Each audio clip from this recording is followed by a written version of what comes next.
અમદાવાદથી સમાચાર કે જ્યાં લોટસ સ્કૂલને જિલ્લા શિક્ષણ અધિકારીની નોટિસ મળી છે। પંજાબ બેંકે સ્કૂલને સીલ કરતા સંચાલક મંડળ પાસે માંગ્યો છે ખુલાસો। બાળકોના શિક્ષણ માટે વૈકલ્પિક વ્યવસ્થા કરો। શિક્ષણ અધિકારીએ આ સ્પષ્ટ સૂચના આપી દીધી છે।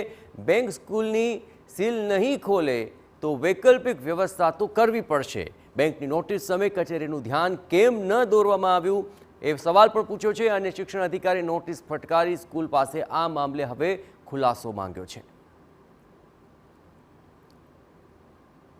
અમે શાળાને નોટિસ પાઠવી કારણદર્શક સંચાલક મંડળને સૂચના આપી કે આ વિદ્યાર્થીઓ જે 300થી વધુ ત્યાં અભ્યાસ કરી રહ્યા છે તે વિદ્યાર્થીઓની વૈકલ્પિક વ્યવસ્થા અંગે જરૂરી આયોજન સાથે અને અગાઉ જ્યારે આ પ્રકારની નોટિસો જ્યારે તમને પાઠવવામાં આવી હશે, અંતિમ નોટિસ પણ હશે, તો એ વખતે તમે કચેરીને કેમ ધ્યાન નથી દોર્યું?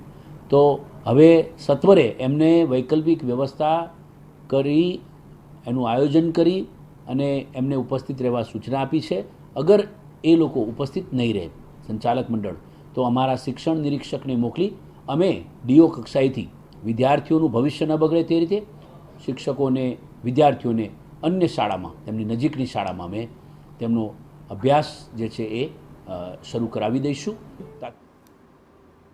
અત્રે મહત્વપૂર્ણ છે કે અમદાવાદના ઈસનપુરમાં આવેલી લોટસ સ્કૂલના વિદ્યાર્થીઓનો અભ્યાસ જોખમમાં મુકાયો છે કારણ કે પંજાબ નેશનલ બેંકે આ સ્કૂલને સીલ કરી દીધી છે।